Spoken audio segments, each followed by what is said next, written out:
Llegamos al Gran Premio de Mónaco de 2025 con una novedad impresionante para esta edición número 71, en la cual la FIA obliga a poner 3 compuestos en la misma carrera, es decir, 2 compuestos diferentes, 3 compuestos de neumáticos diferentes, obligando a 2 paradas en boxes, lo cual vamos a tener mucha más emoción. Cuidado con las estrategias ahora, porque el undercut aquí no funciona, el overcut sí funciona, a 2 paradas obligatorias. Veremos si alguna de esas 2 paradas no se convierten en una bandera roja, como ocurrió el año pasado, o en un safety car que no valga para estrategias o cosas del estilo.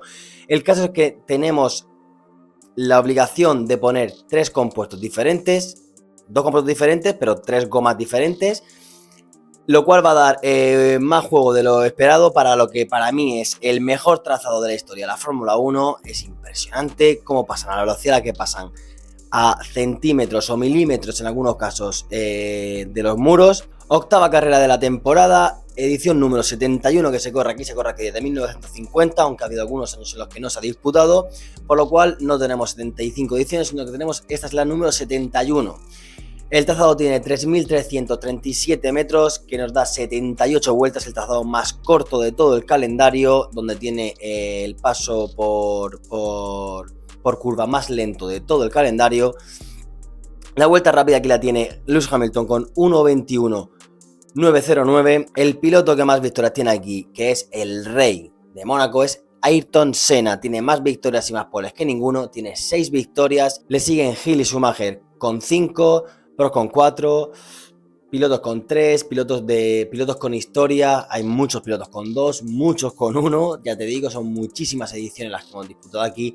El piloto que más poles tiene aquí, como ya he dicho, es Ayrton Senna, que tiene 5 poles. Le sigue Fangio con 4, Clark, Stewart, Prost, y con 3 más pilotos como Schumacher, Leclerc, con 2 más, y con 1, como digo, muchos pilotos más. Como decía antes, la gran novedad de este trazado para este año, esta edición número 71, es que te vamos a tener 3 compuestos, lo cual va a dar no pie a muchas diferencias estratégicas, sino a una obligación de que puedan pasar cosas. Si es verdad que veremos en pista que no hay muchos cambios, porque no se puede adelantar, no va a haber ningún adelantamiento, prácticamente ninguno, por lo menos en cabeza es muy complicado que lo haya. Quien haga la pole aquí tiene mucho trabajo hecho ya. La pole es muy importante, es la pole más importante de todo el calendario. Vamos a ver los coches con la mayor carga aerodinámica posible para intentar ir lo más estable posible y conseguir esa pole. Y luego en carrera ya da igual el ritmo que lleves, da igual qué piloto seas, el piloto que se ponga primero estará primero. Y esas 2 paradas que yo te digo que por lo menos una va a ser con bandera roja o safety car, casi seguro. En el momento en el que hay un safety car o una bandera roja, que en Mónaco suele haberlas, todos van a parar porque tienen que parar 2 veces, se van a quitar una de en medio, porque si no paras en safety car ya no hay estrategia posible que puedas hacer para la carrera. Entonces cualquier safety car que haya lo vas a aprovechar y vas a parar.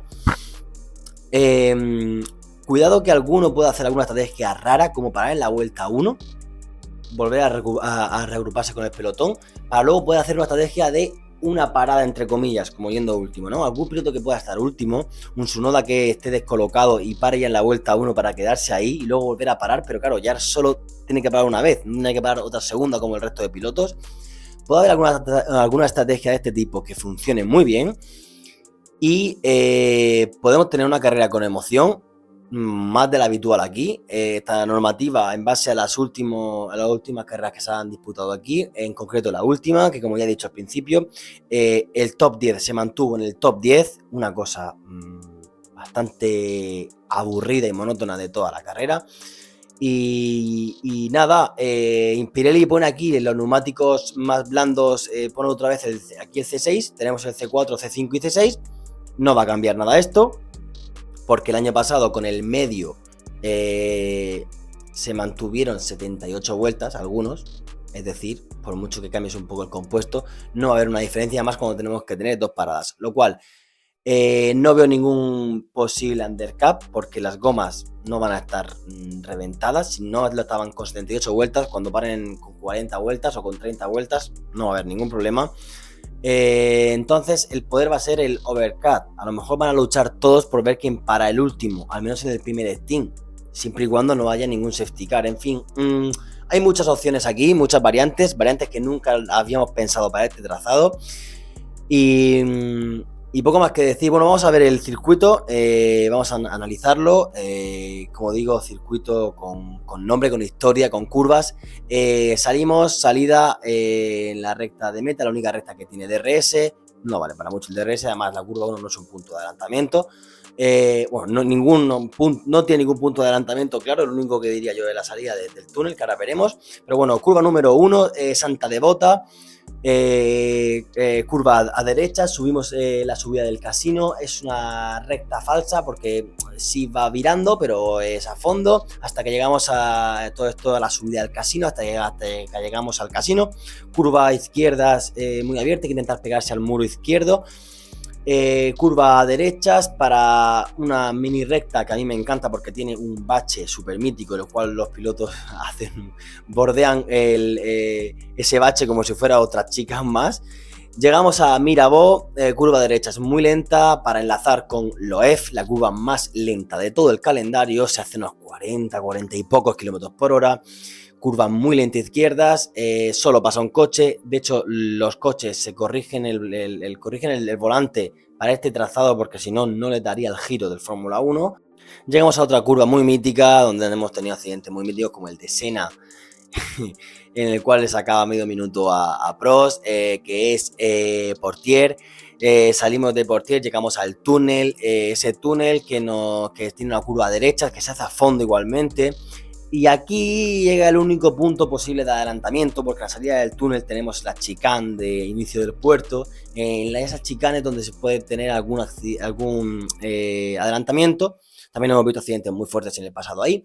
Después de esa chicane llegamos a Tabac, curva muy rápida a izquierda, se hace 220 por hora más o menos, se hace muy rápida. La salida de Tabac seguimos a izquierdas para llegar a la chicane de la piscina, zona preciosa, prácticamente no se frena nada, se sigue casi a fondo. Salimos de la chicane de la piscina para pegar un pisotón de freno y pasar para mí la curva más bonita que he visto en mi vida, que es esa chicane de la salida de la piscina, chicane que va a llegar a Rascash, esa chicane se hace incluso en apoyo al guardarraíl derecho, que es el primer vértice interior de la chicane, precioso. Salida de esa chicane para llegar a Rascash, como digo.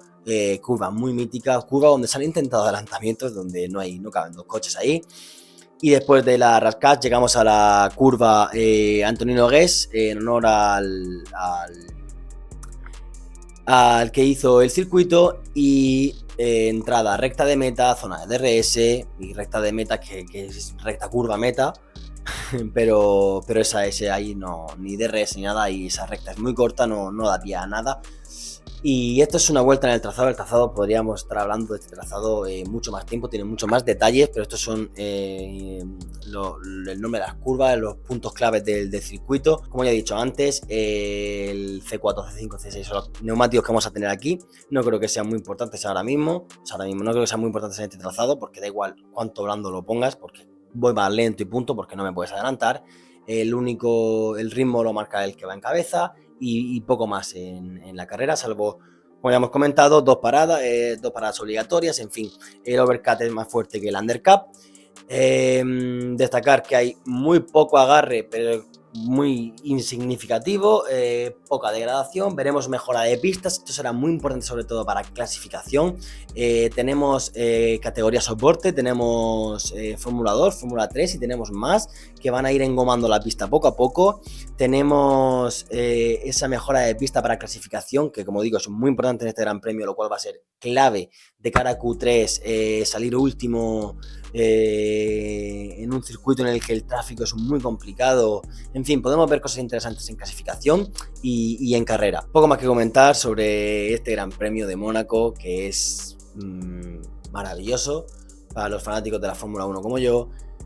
Y nada, veremos quién gana. Si me mojo yo y tengo que decir un resultado, yo diría que cuidado con Max Verstappen, porque en una pista como Mónaco les puede comer la tostada en clasificación a McLaren, o incluso ya no en clasificación, sino con unas estrategias nunca vistas en Mónaco, puede darle la vuelta a McLaren, que como equipo no son tan fuertes como Red Bull, y Max Verstappen, que está en una forma física impresionante, lo cual les puede dar problemas en este gran premio en el que no se puede adelantar. Nada más que decir, un saludo y hasta la próxima.